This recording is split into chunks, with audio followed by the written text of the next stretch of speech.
There's always conspiracy theories about when hearings are scheduled, like before a holiday or late August. Those comments are advisory only. They are not standards that have to be met in order for me to approve a petition. My power to hear this case comes from state and county law. It's delegated to me through the county legislature to hear this petition. And under that, those delegations of powers, there are certain rules of procedure that must be followed. Historically, it was always argued before the Board of Appeals and then later the hearing examiner that we didn't have the authority to impose any conditions like demanding acceleration or deceleration lanes or pass-through lanes. I do have the authority. Evidence that will be excluded. The hearing examiner will exclude or refuse to hear evidence that is irrelevant, unreliable, or unduly repetitious. Get that? I don't want to listen to anything that doesn't have anything to do with those standards. Usually it's the trouble with the community, not always.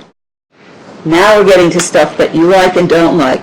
There is going to be no testimony about the July 2016 flood, the mega flood. Every hearing that I've had, with one or two exceptions, that's all people want to talk about. Nothing could account for that. That is not what's called an atypical adverse impact because it happened everywhere. I mean, not everywhere, but everywhere there's a stream. Where there's going to be no testimony about the flood because that's not an atypical impact. Okay, now we're getting to the two really important things. Apfo.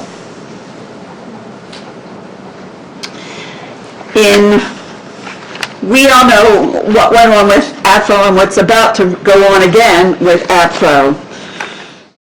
Let me go back and first of all, I know one of the important issues to the community, to the petitioner, to everyone in Howard County is schools.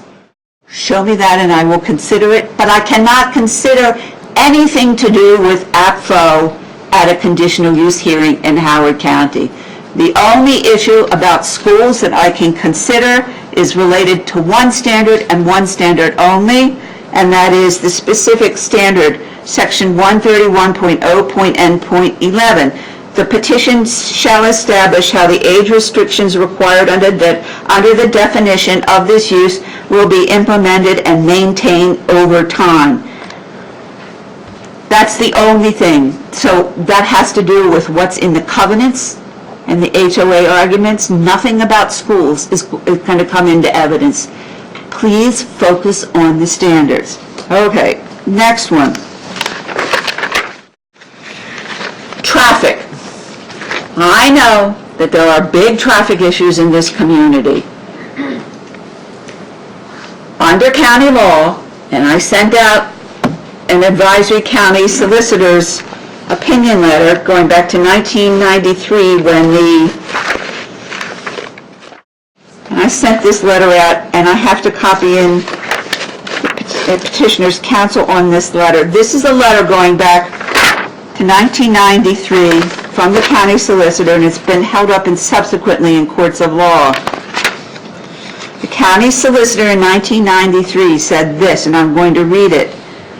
You have asked me to advise you as to the relationship between the Adequate Public Facilities Ordinance and the Board of Appeals consideration of traffic analysis in special exception cases. They're now called conditional uses in Howard County. I would agree that the level of service and roadway capacity concerns of Apfo are beyond the board's scope of analysis. Since 1993, it has been consistently ruled by the hearing examiner and the Board of Appeals and on appeal to the courts that the only thing I consider in terms of roads is safe ingress and egress. That's a standard. That's an adverse impact standard. The general standards and the specific standards are posted as I said, on the county council, go back and read them. So the larger traffic issues in the community are not going to be a part of this hearing. You already have. Yes, it really goes back to the fact that the county historically has been approving things that should go through a public hearing process, and they don't. That was tradition, I think, going back to the 60s. We have to figure this out. We know the zoning regulations are being rewritten. Again, my interest is in institutional reform. We have to figure out how you handle changes in use from what's called de minimis uses to what's a change in primary use. It has become clear to me that you have issues with this property that are more than I can consider under the general standards and the specific standards. I said I can't consider them because that would be arbitrary and capricious, and certainly it would be appealed to the Board of Appeals, and if the Board of Appeals made the same mistake, it would end up in court. What I suggested they do was to meet with the petitioner and come up with a memorandum of understanding as to agreement to approve. I'm not allowed to consider anything about stormwater management facilities in this conditional use petition. I am not allowed to consider stormwater management facilities. All of that is a technical issue under law that is considered under the site development review process. This is what the zoning regulations say in Howard County. The definition of a use. A use is any purpose for which a structure or tract of land may be designed, arranged, intended, maintained, or occupied. Use, definition B, any activity, occupation, business, or operation carried on or intended to be carried on in a structure or a tract of land, except that septic systems and storm water management systems are not considered uses for the purposes of these zoning regulations. Structure. Anything constructed or built. The following shall not be considered structures for bulk regulation purposes. Subsection G, stormwater management facilities. Because under the zoning and development regime of Howard County, I don't have the authority to consider that under my zoning powers.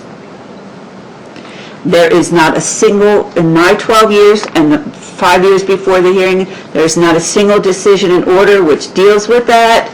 There's nothing in the long history of the Board of Appeals. It gets litigated all the time. In Montgomery County, unlike Howard County, a conditional use plan is the site development plan. And so all that information has to be on it. And so the hearing examiner can consider stormwater and wastewater. In Montgomery County, the hearing examiner also rules on Apfo issues. We make the decision at the hearing if you are subject to Apfo. So if you generate enough traffic at the hearing, you have to do your, before the hearing, and you have to do your schools, and you have to do your flood water, and you have, not in Howard County. All the technical stuff is backloaded in Howard County. You know, we really expected 500 people. I don't have any jurisdiction to consider those factors. Like, I have no jurisdiction to consider the impact of this project, if not directly on schools, then indirectly through resales. And again, in Howard County, again, it depends on the jurisdiction where the plan is. Our plan may be amended at any time. We have no rules controlling that. In some instances, the petitioner will agree to provide advance copies, but that's solely at their discretion. But it is 99% of the time people just come in and petitioner comes in with a revised plan and the community doesn't have time to review it. Again, I'm interested in institutional reform. I would like the rules changed to require some lead time so people have an opportunity to review plans, at least at my discretion.